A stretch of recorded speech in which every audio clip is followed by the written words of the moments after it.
Kenapa aku nggak bisa sesukses dia? Kenapa aku nggak sepintar dan sekeren dia? Kapan sih aku bisa punya apa-apa kayak dia? Kenapa dia lebih beruntung daripada aku? Pertanyaan-pertanyaan semacam itu kerap kali berlalu lalang di pikiran kita. Tidak harus semua, minimal salah satu pasti ada yang terlintas di dalam pikiran kita. Pertanyaan itu akan muncul ketika kita merasa orang lain lebih beruntung dalam banyak hal daripada kita.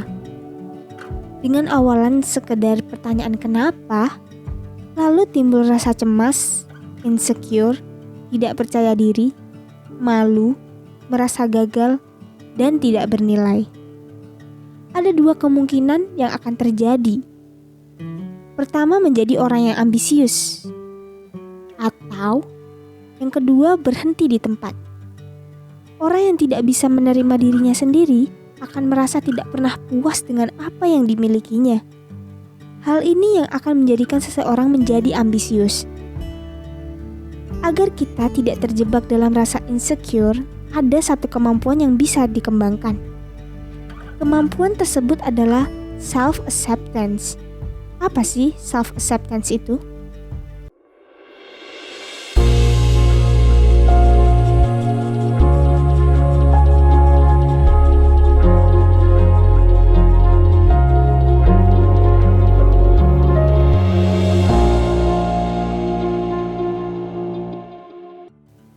Self-acceptance atau penerimaan diri merupakan keadaan di mana seseorang bersedia menerima dirinya sendiri, mulai dari segi fisik, sosial ekonomi, kelebihan, serta kekurangan yang ada pada dirinya. Dengan menerima diri sendiri, kita akan mampu berdamai dengan kondisi dan apa yang ada pada diri kita saat ini, baik itu kelebihan maupun kekurangan. Ada yang berpendapat bahwa penerimaan diri artinya kita tidak berkembang. Kita berhenti di tempat dan tidak mengusahakan perubahan dalam hidup. Pandangan ini jelas salah kaprah. Karena dengan menerima diri sendiri, kita akan tahu letak di mana ketidakmampuan dan kekurangan kita sehingga kita bisa memperbaikinya lagi. Langkah awal sebelum kita mengubah sesuatu adalah sadar akan ketidaksempurnaan. Yakni hal yang akan kita ubah adalah sesuatu yang perlu diubah. Kalau tidak sadar tentang hal apa yang akan kita perbaiki, kita tidak akan tahu apa yang harus dilakukan untuk menjadi pribadi yang lebih baik lagi. Dengan menerima kekurangan, kita tahu apa yang harus diperbaiki tanpa harus berkecil hati. We cannot change anything unless we accept it. Kita tidak dapat mengubah sesuatu tanpa kita menerimanya. Lalu, bagaimana sih cara agar kita bisa menerima diri kita sendiri? Ya, tentunya yang pertama, menjawab pertanyaan who am I?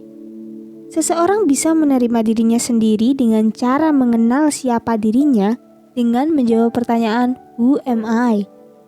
Mengapa demikian? Karena dengan menjawab pertanyaan tersebut, seseorang akan lebih mendalam mengenal dirinya sendiri. Dengan begitu, ia bisa memahami dan menerima dirinya sendiri. Yang kedua, kita juga harus memahami kelebihan dan kekurangan yang ada pada diri kita. Cobalah sesekali kamu menuliskan kekurangan serta kelebihanmu dalam sebuah kertas. Dengan begitu, akan memberikanmu rasa tenang karena kamu sudah menerima segala kurang dan lebihmu. Yang ketiga, kita perlu berdamai dengan kekurangan yang ada pada diri kita. Ya, tentunya kekurangan dalam diri kita bukanlah sebuah aib yang harus kita tutup-tutupi. Oleh karena itu, tak perlu takut pada kekuranganmu. Cukup berdamai dan menjadi pribadi yang lebih baik lagi. Hal itu dapat membuatmu menerima dirimu apa adanya. Yang keempat, love yourself atau cintailah dirimu sendiri. Mencintai diri sendiri merupakan faktor terpenting dalam penerimaan diri. Jika kamu saja tidak bisa mencintai dirimu sendiri, bagaimana bisa kamu menerima segala yang ada dalam dirimu? Maka dari itu, cobalah untuk mencintai dirimu sendiri. Nah, semoga cara-cara di atas dapat membantu kalian dalam proses penerimaan diri. Karena dengan menerima diri sendiri, kamu akan lebih mudah diterima oleh lingkunganmu.